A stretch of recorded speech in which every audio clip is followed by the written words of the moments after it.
Good morning, friends. In the previous video, we discussed about service registry pattern, right? Just to recap this, there is a Eureka service registry. Then we have simple service and other service.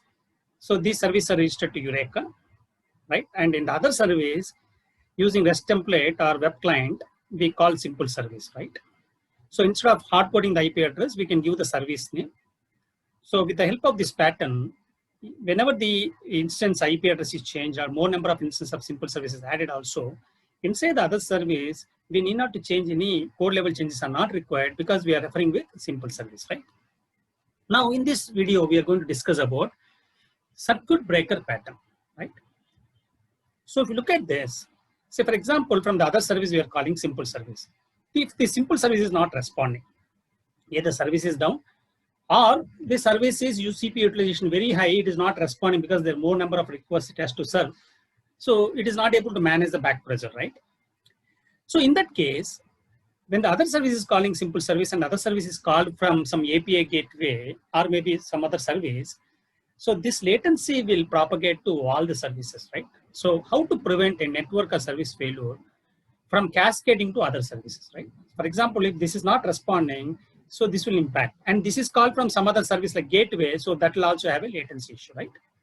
So this is where, when you look at the solution, a service client should invoke a remote service via proxy. Here the service client is nothing but other service. So inside the other service, we should use some proxy to call this service, right? So that proxy functions similar to electrical circuit breaker, right? So when the number of consecutive failures crosses a threshold, the circuit breaker trips, and for the duration of the timeout period, all the attempts to invoke the remote service will fail immediately. So normally what will happen actually, if other service is making 100 calls to simple service, out of that, for example, 50% requests are failing. So instead of calling the simple service, other service knows that, okay, there is some problem with the issue with the simple service. Let me come up with some fallback mechanism, right? So that is what is the main purpose here. And after the timeout expires, the circuit breaker allows a limited number of test requests to pass through, right? So that we are going to discuss now. So there is a pattern called circuit breaker pattern. So for circuit breaker pattern, we have Netflix as Histrix, but it is under maintenance mode. So we have another project called Resilience 4J. Especially this Resilience 4J is very good with reactive programming stuff also, right? Like we discussed about web client versus REST template. Web client is mainly for synchronous, asynchronous, and reactive streams also we can use it, right? So in the other service, we can use the Resilience 4J circuit breaker pattern.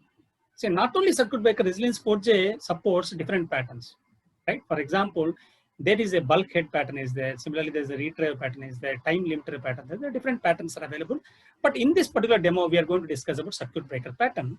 So this circuit breaker pattern like is a proxy, like we discussed. So this proxy knows about the health of the service, right? Based on that, it can make the fallback method. It can call the fallback method. So before going through how the circuit breaker works, first let us see one demo of the circuit breaker, right?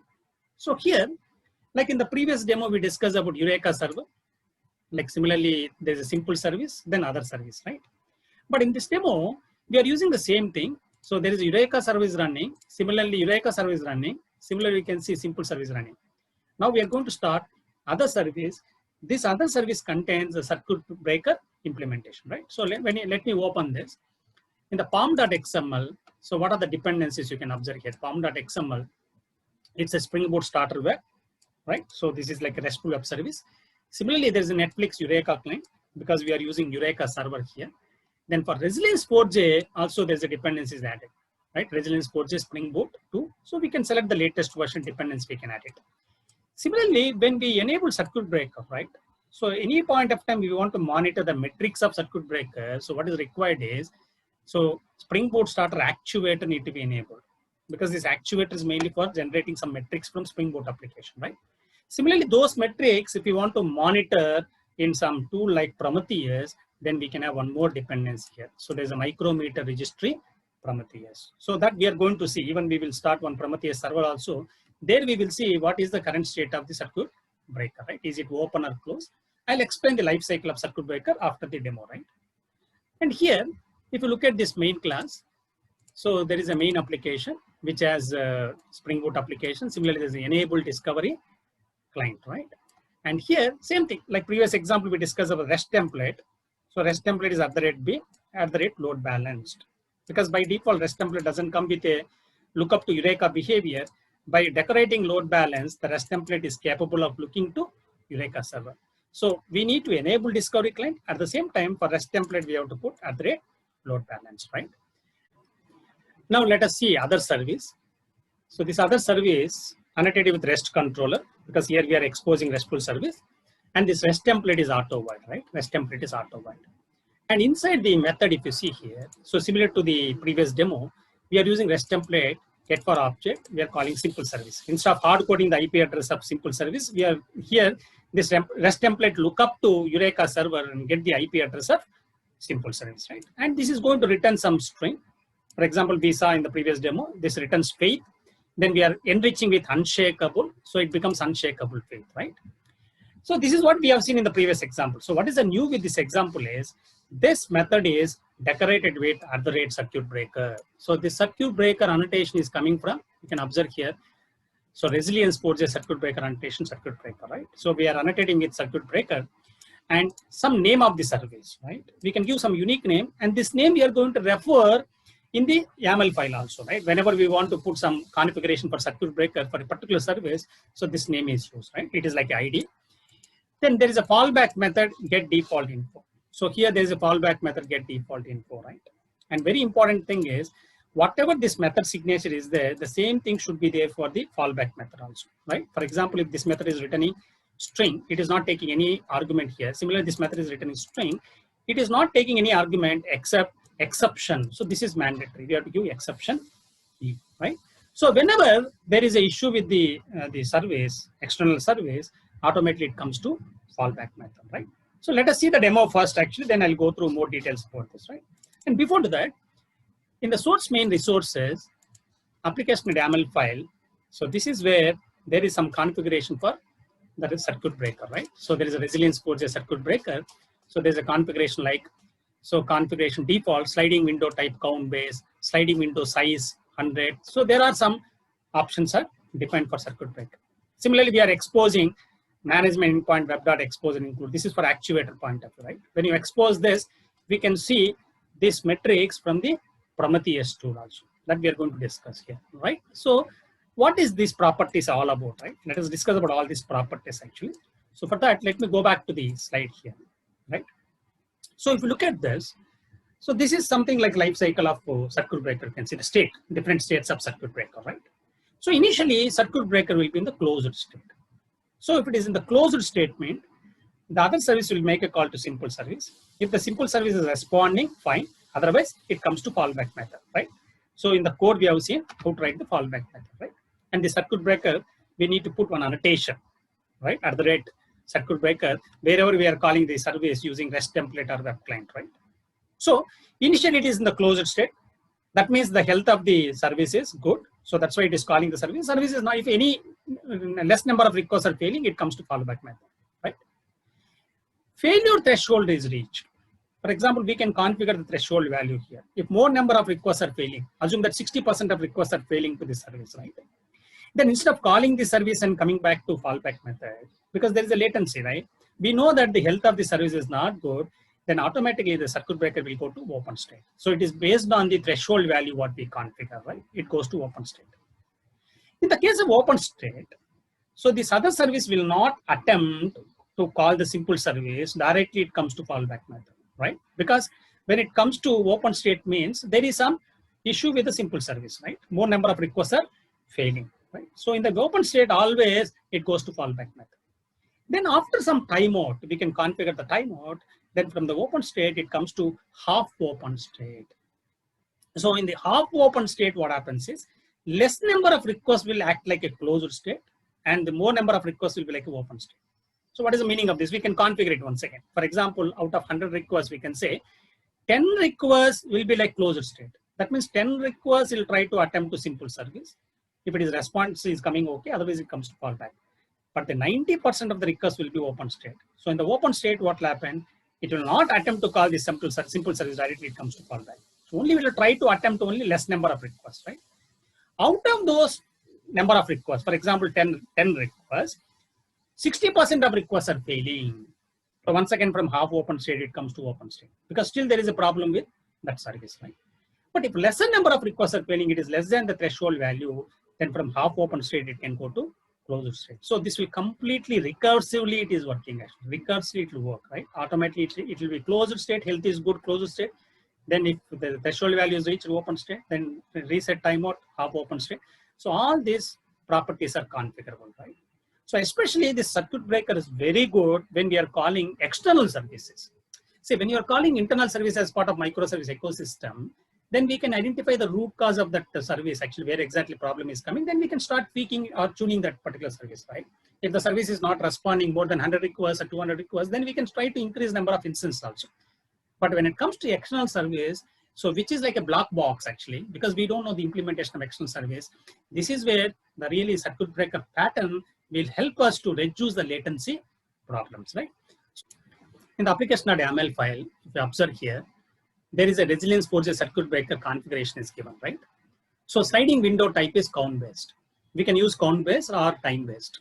Count based is nothing but based on number of requests. Time based is nothing but within the time frame, right? Window time frame.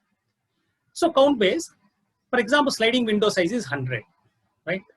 So out of 100 requests, failure rate threshold is 60. If 60% requests are failing, that means out of 100, 60 requests are failing.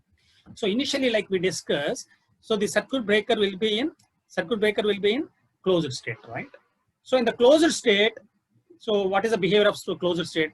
It make an attempt to call the service. Service is not responding. It will come to fallback method, right? Once it reaches the threshold value, we have seen 60% requests. For example, out of 100, 60 requests are failing, then it comes to open state. So in the open state, it will not attempt to call the service directly, it comes to fallback, right? But in the open state, it is going to wait for 10 milliseconds, right? Then after that, from open state, it comes to half open state. That's what we discussed. In the half open state, if you observe, permitted number of calls in half open state is 10. That means in half open state, what will happen actually? Out of 100 requests, example, 10 requests will behave like closed. That means it will attempt only 10 requests to call the service, not responding comes to callback. But 90% request is 90 requests will be like open state. So it will not attempt to call the service directly, it comes to fallback. Out of 10 requests, once again, if threshold, 60% of requests are failing, then it comes to open. Otherwise, it will be in the closed state. So that is how half open works. Only limited number of requests will try to attempt it, right? So here you can see those values can be configured here. So what is the sliding window type? Other things we can configure it, right? So in the other service we discussed, wherever we are using REST template for calling simple service, we can decorate it with other circuit breaker, right? So let me start this application now. I can launch from here also. From boot dashboard local, we can launch the service. Okay. So once the service is launched,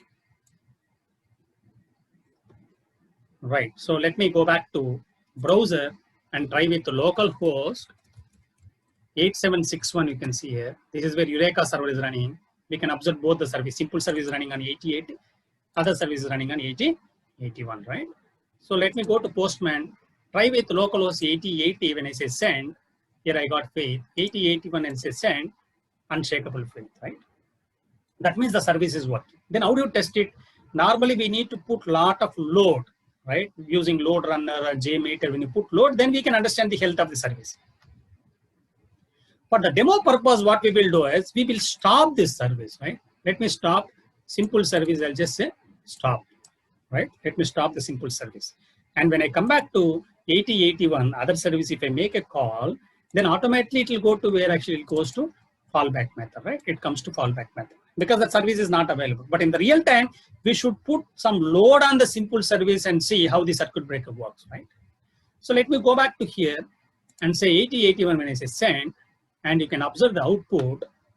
We got prayer has come back for our fallback message. Because that service is not there, it automatically has come to fallback method, right? Similarly, let me bring this service back actually. The simple service, once again, I'll start it. Let me start the simple service back, right?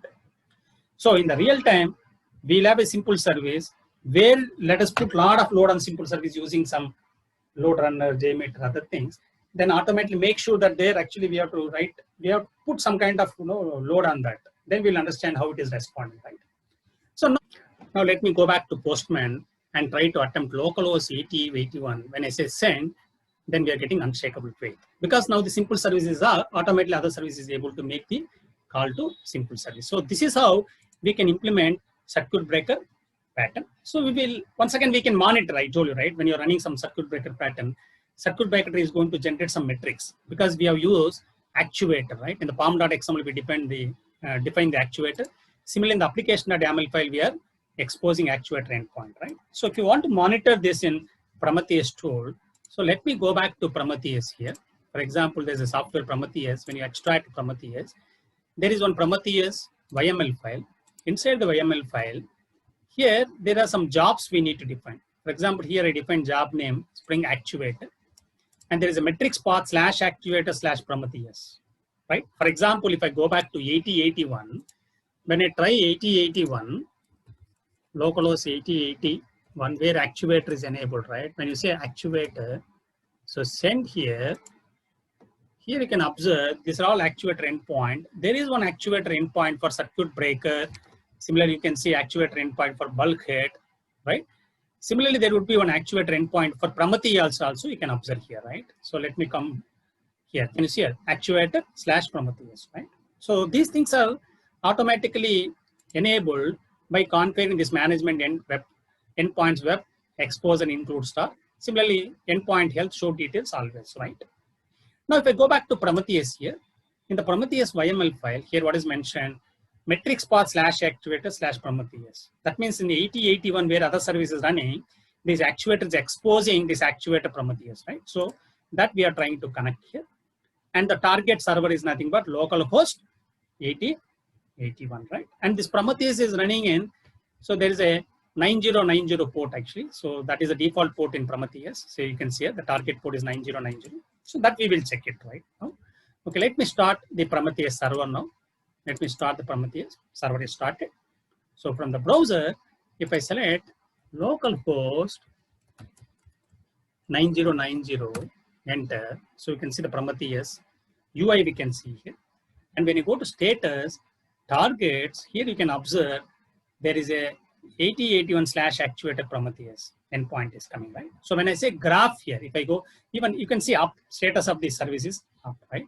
So when I go to graph here, in the insert metrics at cursors, right? Here we can get some information, right? For example, resilience 4J information you can see here. Resilience 4J circuit breaker, right? You can say circuit breaker calls. What is the state of the circuit breaker? I'll select the state of the circuit breaker and I say execute. Here currently the circuit breaker state is close. That's why it's showing 1 here. The rest of things are 0, right? So based on the health of the service, based on the state of the circuit breaker, automatically we can see the values. What is the current state of the circuit breaker? Is it closed state, open state? That information they can get it, right? Similarly, we can integrate this with even Grafana. There's a tool to get more graphical information about this metrics, right? So this is how we can enable circuit breaker, and from the circuit breaker metrics can be monitored using Prometheus. Thank you so much for watching my video. And the next videos we are going to discuss about other resilience 4J patterns, right?